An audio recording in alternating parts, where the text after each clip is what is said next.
Hi, this is King's guitar experience, and today we are going to be looking at playing scales and chords using the right fingerings for the cage chords.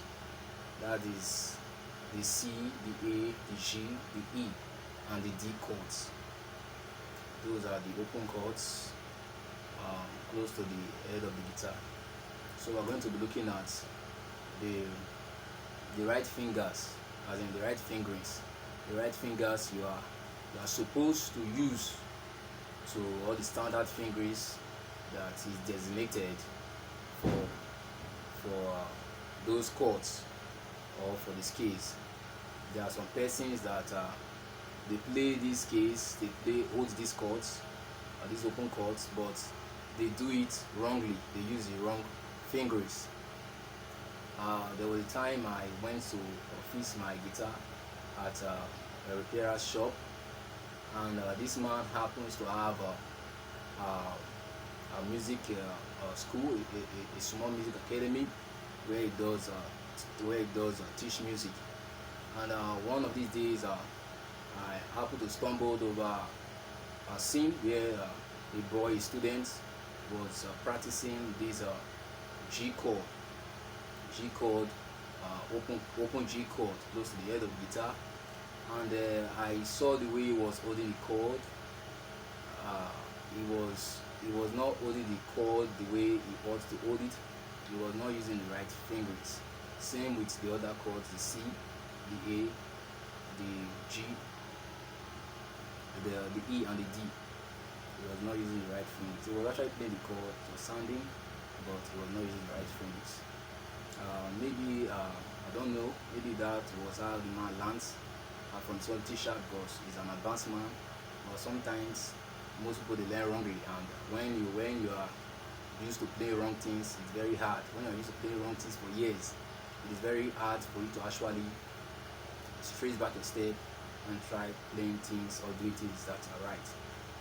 That brings me to one of the principles I use in my life as a musician and as a human. One of the principles I use in my life is anything worth doing is worth doing well. You see, if anything you are doing is worth doing, do it well. If not worth doing, then better don't do it at all.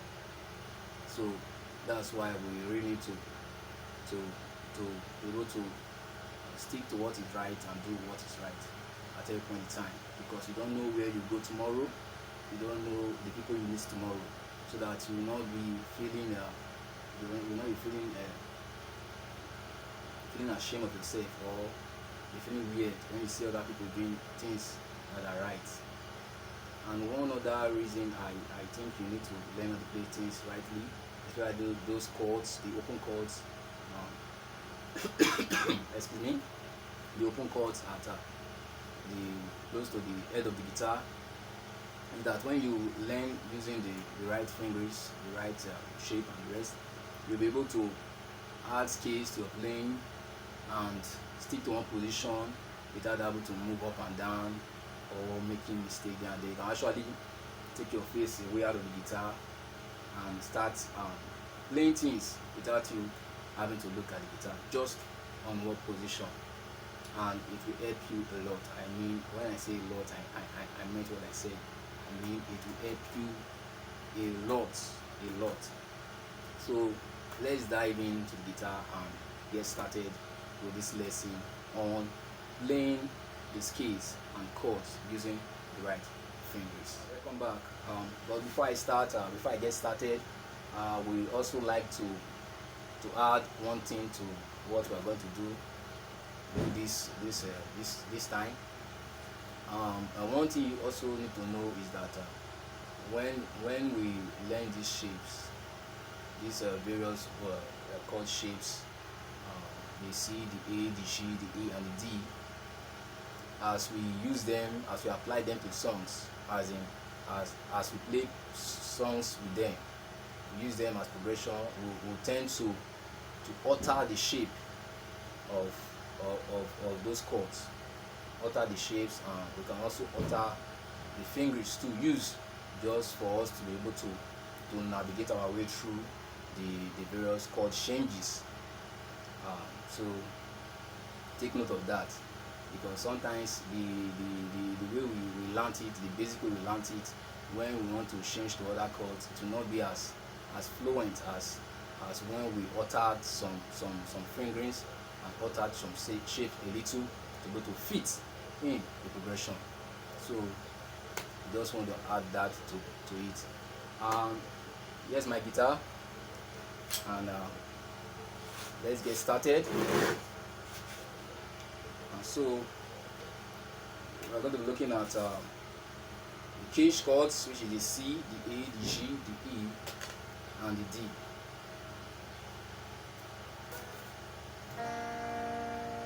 So starting with the C,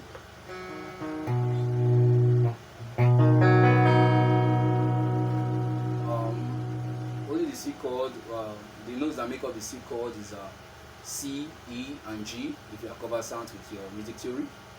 And the C is the one chord, the E is the major third, which is the third chord, and the G is the fifth chord, or perfect fifth. So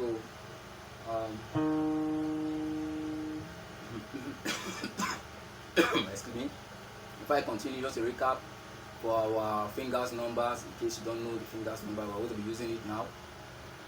This is your thumb, this is your index finger, or the one finger, this is your middle finger, or the second finger, this is your ring finger, or the third finger, and this is your pinky, or the small finger, or the fourth finger, which is the last.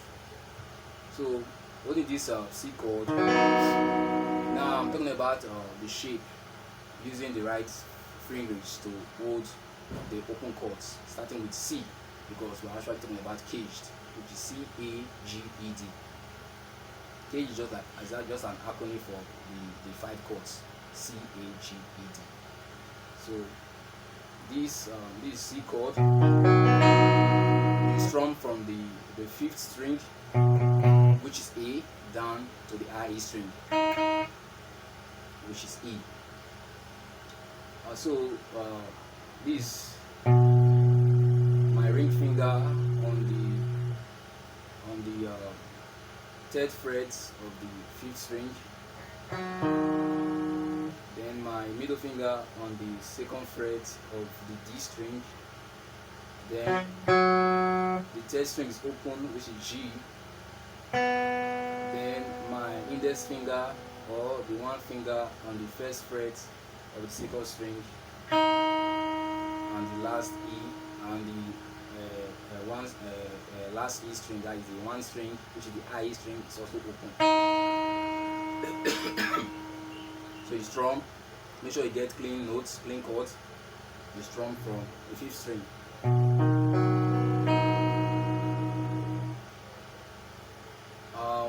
One thing you need to know, bear in mind, in case you are finding it difficult to hold these chord shapes, is that before you get started with holding chord shapes, that holding the open chord shapes, just do your hand like this, as in just like when you are holding an egg rather. When you are holding an egg, you hold it like this shape, So just take that format and bring it down to the guitar. When you get into blow, as in, you try and adjust, try and roll your wrist. See the way I'm doing to roll it upwards. If it's downwards like this,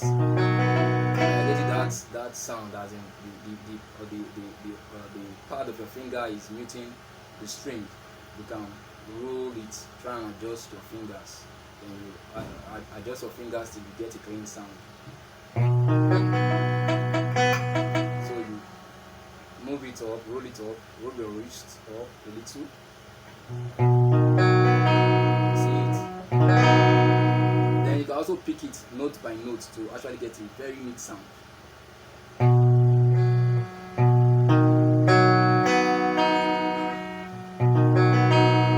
You can also count it. Since we are starting from the 5th string, you also count 1, 2, 3, 4, 5 to make sure that you're actually starting from the 5th string. 1, 2, 3, 4, 5. 1, 2, 3, 4, 5. You can strum down down to with same counting.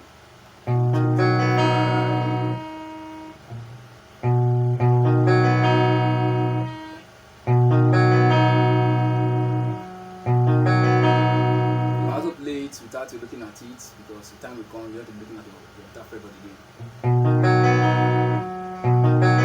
That's why I'm doing it now. I'm not looking at the fretboard, I'm just looking at you and I'm doing it.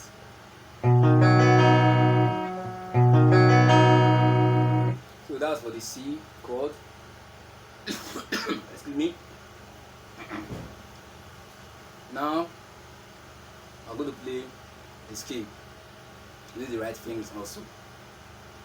So with this same chord shape, we are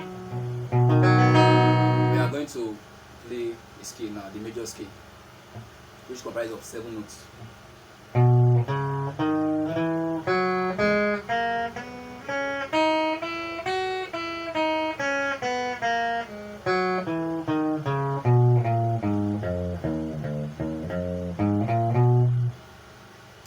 Let me go again.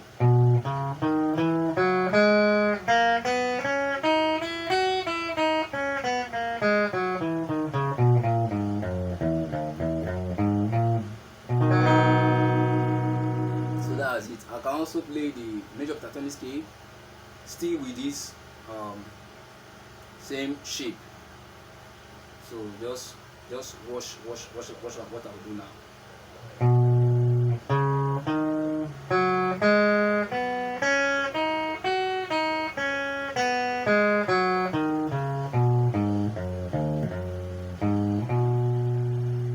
So for those of us that don't know the major scale, the major pentatonic scale, those of us that don't know about major pentatonic scale, it's actually penta, means 5 notes, five notes.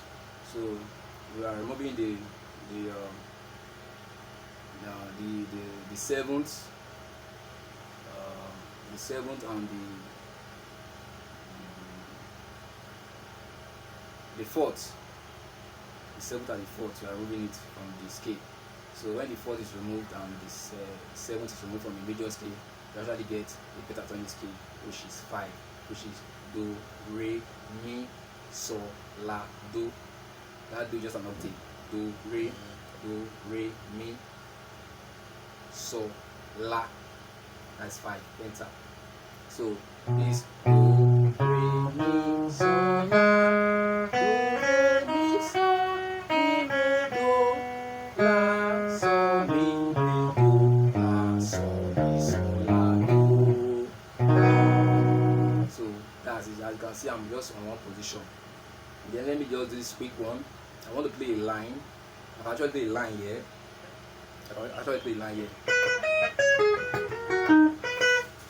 I just like I can see it very well.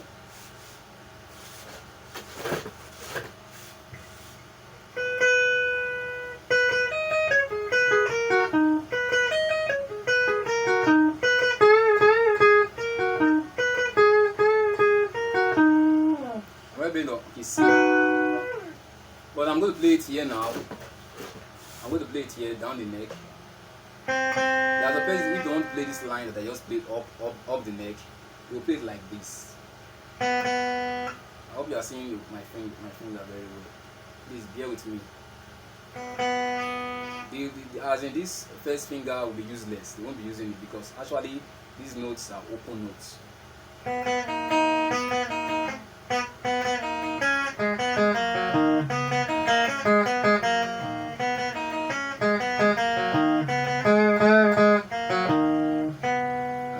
I'm not playing very well because I'm not used to it. I don't play it this way. I'm just showing you for the case because of this study. What I use this shape, which is the right shape to use. So this is it now. Playing this line with this shape, you find it very difficult and awesome.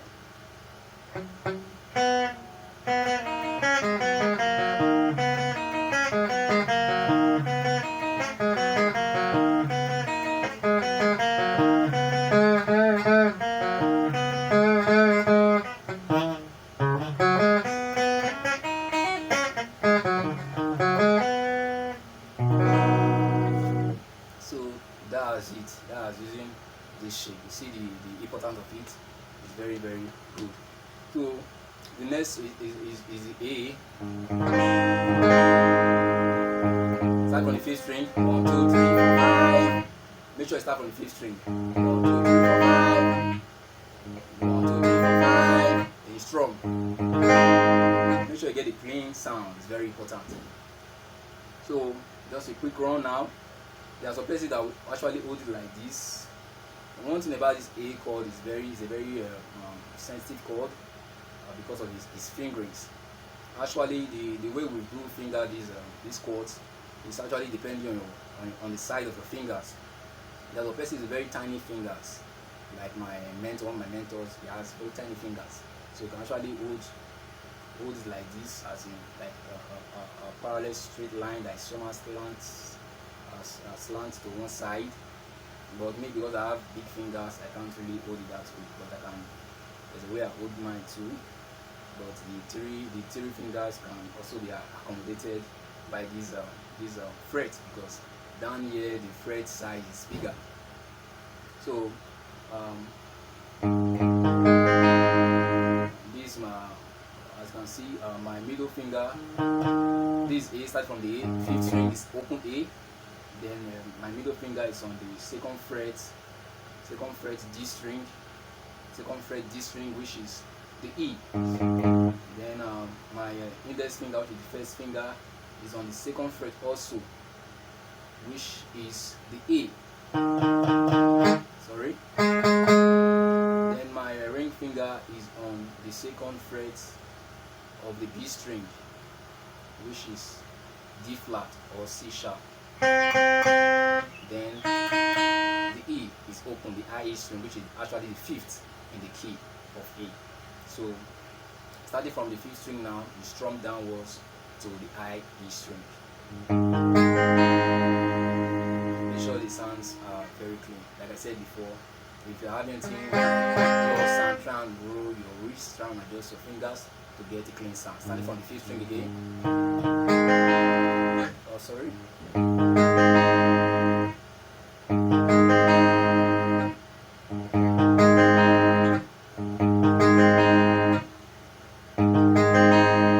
just trying to emphasize it so that you know the importance of actually targeting that fifth string. It's not really easy.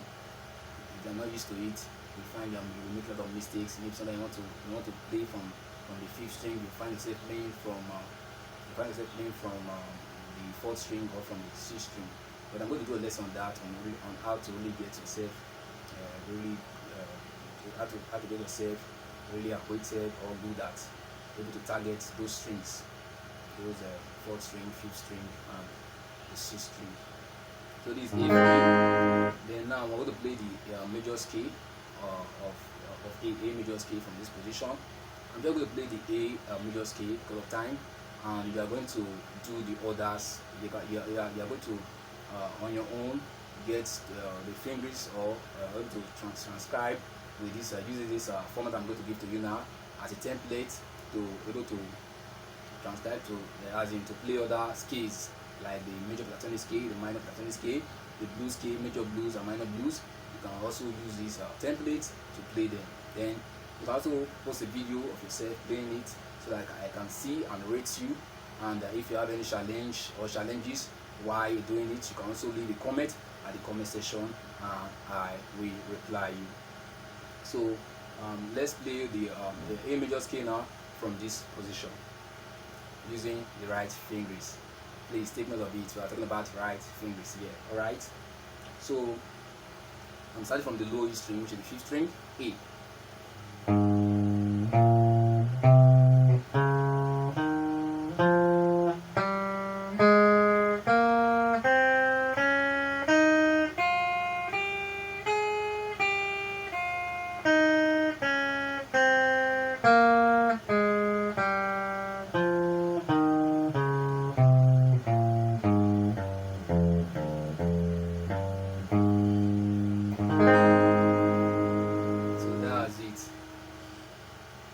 Play a little bit moderately. I'm going to start from the third string, A.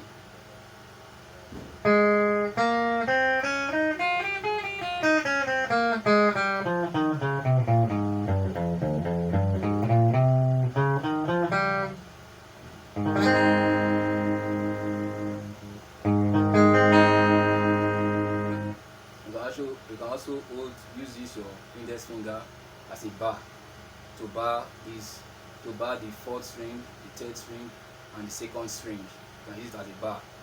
And the pad of a finger. You can use the pad of your index finger to mute this first high E string. Because if you bar like this, you find out that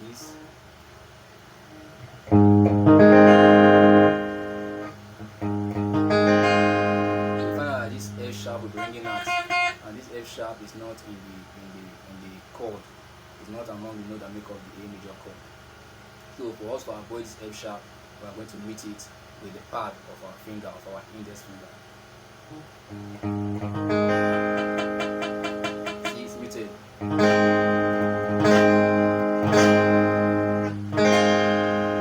Unmuted. Then muted.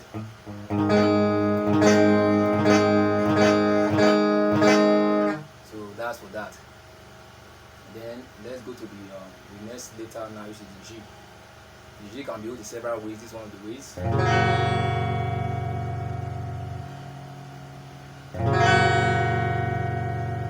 Then can also be used in a very I love this pattern or this shape a lot. Just the open D string, open G string, and the open B string, which is the second string, the third string, and the fourth string, all open.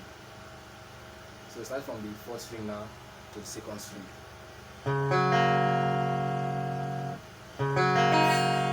This is about the G chord.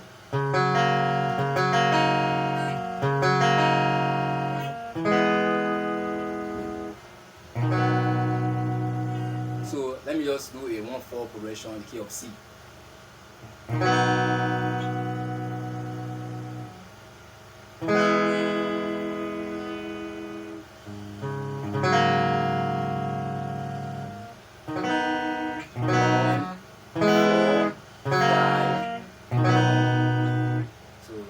On that shape to hold the G chord. So starting with this shape, which is common. This is my ring finger on the 6th string, 3rd fret. My middle finger on the 5th string, 2nd fret, and my pinky, which is smallest finger, on the 1st string, 3rd fret, which is G. Then using this other fingers, this is other shape or fingering. My middle finger is on the 6th string. My middle finger is on the 6th string. My index finger is on the 5th string, and my ring finger is on the high E string, which is the 1st string. Then you can also use this other method by moving your ring finger from the 1 string to the 2nd string, which is the B string. Then replacing or then putting your pinky or the smallest finger on that spot where the ring finger was, which is the G note, which is on the 3rd fret on the 1st string. Let me say it again. It just this shape. I want to use that shape just for you to replace your ring finger with your pinky. Then take your ring finger to the 2nd fret, to the 3rd fret, 2nd string. That should be a D note. So this is that shape for the G chord. So that's for that. So to play the G major scale, we started from the low E string to the C string. We play up the scale. You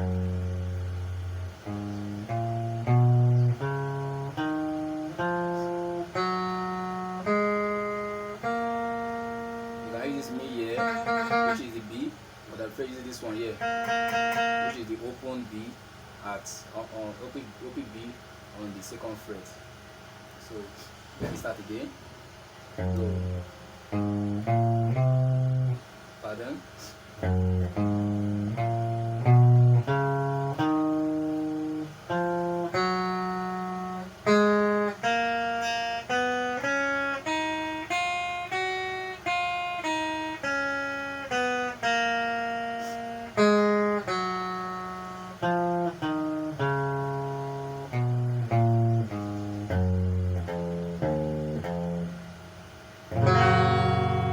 So that's the major scale on the that's the G major scale. Open using the open chord or open shape. So the next one is the E,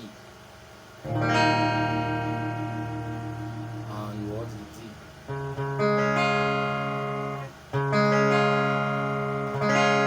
So I'm going to leave these ones for you as an assignment. You go on your own and try. This is the right fingers to use, and this is also the right fingers to use. But there are other ways you can also hold these chords, but that's when we start dealing with progressions. But for now, these are the right ways you can use to hold those various chords. So what I'm going to do now, I'm not going to give you everything. I'm not going to give you all the fishes you need that will sustain you for 1 more, 2 more, 3 months, 1 year. I'm going to leave you to go catch some fish on your own. So what we do now, take it as an assignment. Try and get the fingers for the E major scale, and also for the D major scale,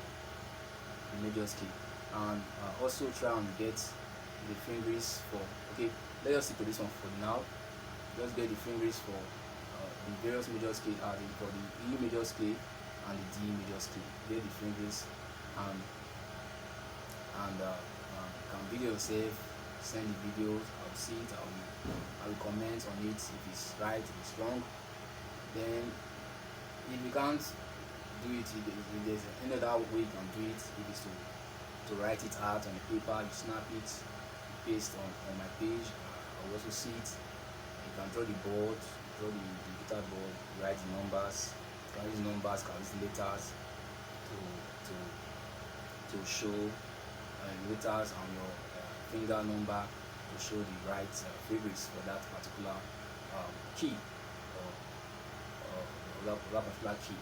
So that's for that. So let me just quickly add progression to this lesson. Like I said before, we are going to be altering the shape of the chord because of progression, so that we'll be able to easily navigate our way or change chords easily and quickly without let me use the word friction, but I'm not going to talk about science here anyway, without with fluidity, with flawlessness. So that's why I need to alter the shape. Let's take for example this chord progression G and D, just transitioning between this C chord, G chord and the D chord. And one other thing to note too, when trying to master progression using the various chords, especially these open chords, try and start with a very should I say a progression that is less of that a simple progression, like a two chord progression. Don't start with a 7 chord progression or 6, or where you have complex chord progression. Start with a simple chord progression, as simple as just 2 chords per progression. Then as time goes on, you can also graduate from 2 chords to 3 chords to 4 chords to 5 chords and so on. So let's just take this progression that involves the D chord and the G chord, the key of G. In the key of G to be 1-5 progression, with the G as the 1 and the D as the 4.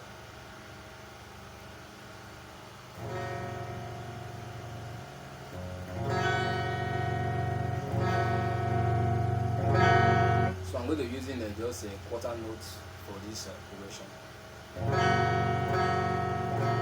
and I'm doing on a 4/4 time signature, which is the most common.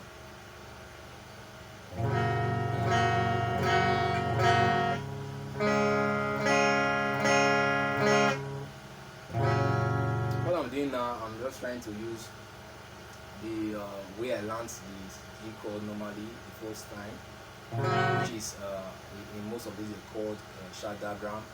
which is the ring finger on the third fret, low E string, which is the C string. Then the middle finger on the fifth fret, second string. Then my pinky on the my pinky on the first on the third fret, first string. But I really find it difficult to really make the changes because it's not much convenience for me. There's a place I can do it, but there are ways we can actually alter the shapes or use shapes that shares really the same relationship, or shapes that have, like, if you are playing 1/5, like in the K we are now, like in K we are now the G and the D. You are playing 1/5 chord progression. Find out that there are some notes that are in the G chord that is in the D chord, like that D. The D now is in G, which is the fifth, and the D is also in D chord, which is the one. You know me story very well. That's what I'm saying. So we will look for a way to be able to look for a way to make the changes that will be easy for us to really navigate. I can actually do the changes using the various shape, but I found this other one more convenient for me. So one thing you need to know is that you need to look for the one that is most convenient for you to use.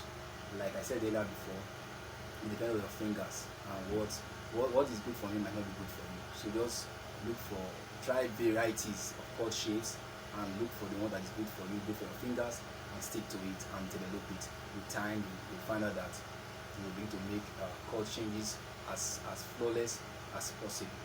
So back to the guitar. I want to use the shape.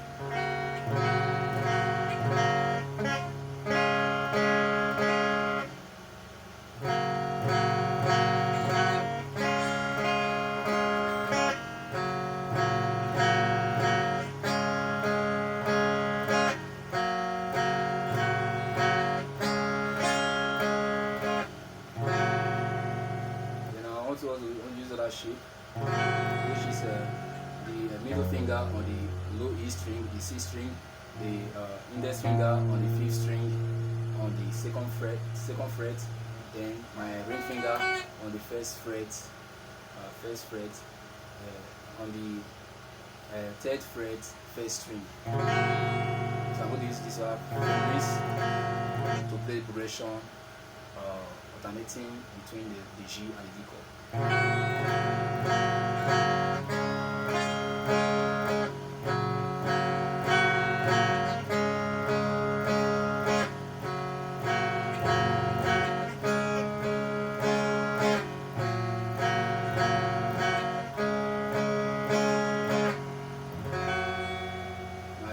I'm not really good at it because it's not my thing. I don't play this way.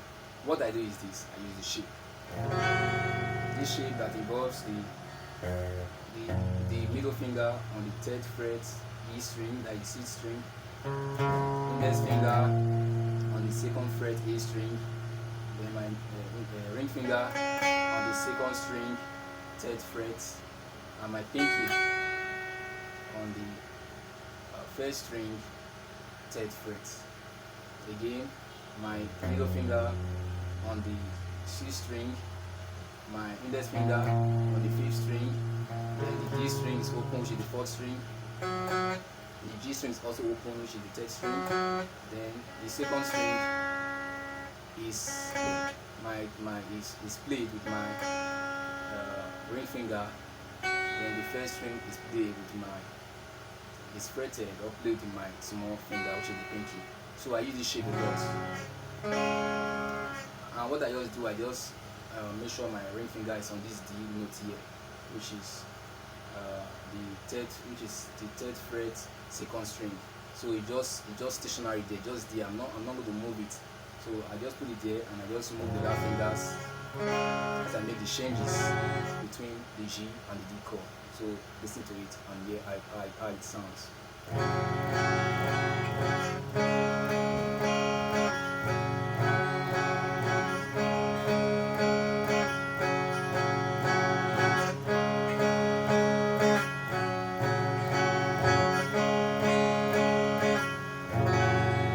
you see, I can almost take my eyes off the board and I'm playing it because I feel. I just discovered this one and found that it's good for me. So there are other as I also discover this method using your index finger to bar the fourth string, the third string, and the second string. When play A chord. It's also good when transitioning between the A chord and the D chord. Let's say a key of D, for example, and D. The A chord is the fifth of D. If you know theory very well again. So you can also play D one chord. Let's play 1/5 progression key of D now. As the key of D, D is the one chord, A is the fifth chord. Using the 4/4 time signature again.